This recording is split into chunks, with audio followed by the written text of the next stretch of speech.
Pues sí, Pepe, mira, es lamentable que el exsecretario lo tome de forma tan personal, ¿no? Al final del camino, todo el que tenga que ser llamado a un proceso por parte de la autoridad, pues lo tendrá que ser. Lo único que existió el día de hoy fue una manifestación por parte de la maestra, por conducto mío, de no callar más y de no seguir siendo objeto de un proceso el cual ella debiera de estar llevando en libertad y el cual ella ha sido sometida por parte de la autoridad a estar sujeta a llevar el proceso dentro de la cárcel cuando tenía que ser en libertad, y ahora con una nueva acusación donde realmente no aparece nadie levantando la mano, Pepe, más que todo el mundo queriéndose aprovechar de la situación o de la grave situación que está viviendo la maestra el día de hoy y aprovecharse de ello para poder ellos librar las responsabilidades que realmente tiene cada quien. Dice Luis Videgaray que tus planteamientos, Sergio Ramírez, son completamente falsos, que carecen de sustento alguno. Hace un momento conversábamos con Everardo Moreno, catedrático de la UNAM, y decía que no procede el tema de acogerse al criterio de conveniencia. En este caso se estaría violando la ley si se le concede. Eso es falso totalmente, que me disculpe el maestro, pero pues yo con todo respeto, esto es una cuestión hasta de orden público. Cualquiera puede acogerse a un criterio de oportunidad utilizando la figura correcta, como lo es el caso, y así lo va a hacer. Y si la señora Rosario quiere hablar, pues no es una cuestión que esté dicha por mí ni que esté planteada por mí, sino es lo que ella está buscando utilizar dentro de una cuestión que cualquier ciudadano mexicano puede utilizar dentro de un proceso. Pepe, pues con respecto a lo que nos dice el abogado, la primera parte tiene razón. Rosario Robles podría estar llevando en libertad, tendría el derecho de llevar en libertad este proceso y no se le permitió por una cuestión de, bueno, pues por un detalle de una licencia. Que se ha leído como una venganza de viejos enemigos, también hay que decirlo. Hay que decirlo, tienes razón, Pepe, pero podría estar llevándolo en libertad. En lo que me parece que no tiene razón el abogado de Rosario Robles es que si la propia Rosario Robles se está acogiendo al criterio de oportunidad es porque en efecto hay o hubo un delito que se manifiesta en esta red de corrupción que precisamente relata la estafa maestra y en la que ella y muchos otros seguramente integrantes mayores o menores del gobierno anterior estuvieron involucrados porque, como demuestra la investigación, son 11 dependencias públicas y, en efecto, de primer lugar, la única persona que está en la cárcel es precisamente Rosario Robles. Hay otras imputaciones, muy en particular, un par de rectores de universidad, pero hay 186 empresas involucradas y que sepamos no hay nadie purgando una condena por ello. Pero te decía yo en mi primera intervención,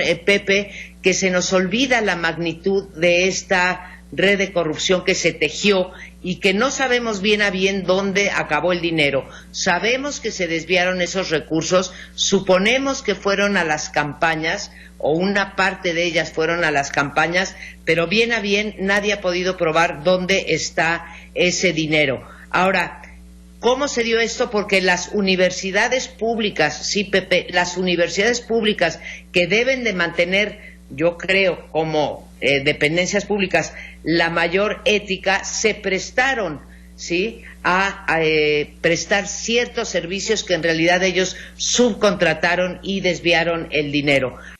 No, en definitiva no está, de hecho nunca ha estado bajo control, a diferencia de lo que vimos, por ejemplo, en Europa, donde realmente hubo una ola en la primavera que bajó durante el verano y ahora hay una auténtica segunda ola a finales del otoño. Aquí nunca bajamos, hemos estado siempre arriba y nos llega ya lo que se preveía desde principios de la pandemia, que iba a ser un aumento de casos conforme nos acercamos a los meses del frío. Entonces está literalmente lloviendo sobre mojado en México, nunca logramos contener. Y encima eso viene este incremento esperado durante los meses invernales. ¿Será que el gobierno, doctor Frank, Julio, está viendo esto como un asunto menor y ha tomado malas decisiones?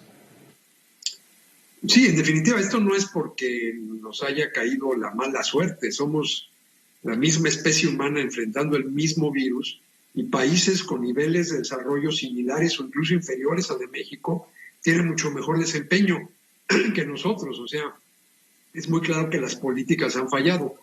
Hoy Bloomberg publica un análisis de las 53 economías más grandes del mundo y México ocupa el vergonzoso lugar 53, o sea, el último lugar de todas estas economías, las 53 economías más grandes, en una serie de indicadores. Es creo que el mayor fracaso de salud pública en la historia de México. México es el cuarto país con más muertes, además de la crisis económica, y es el octavo país con el mayor número de casos en esta enfermedad, y casi el 20%, son 1,800 casos, corresponden a trabajadores de la salud. Sí, esos números deberían de sacudirnos. Yo siento que lo peor de esta pandemia es que ha habido esta anestesia colectiva. Nos estamos acostumbrando a los números, pero no podemos aceptarlos. El hecho de haber pasado por cifras oficiales Pepe, los tomo de la serie de encuestas de Buendía y Laredo. En agosto de este año, el 59% de la población aprobaba el trabajo que estaba haciendo López Obrador como presidente, pero acaba de salir la más reciente encuesta, la de noviembre, en donde la aprobación subió al 64%, es decir, un incremento de 5 puntos porcentuales. Y quizá lo más importante es que rompió una tendencia que venía a la baja en la popularidad presidencial para un punto de inflexión y empezó a volver a subir la popularidad. Buendía y Laredo hace una serie de preguntas sobre cómo está manejando el gobierno la pandemia y es muy interesante porque el 59% califica favorablemente a lo que está haciendo el gobierno en materia de combate al COVID-19.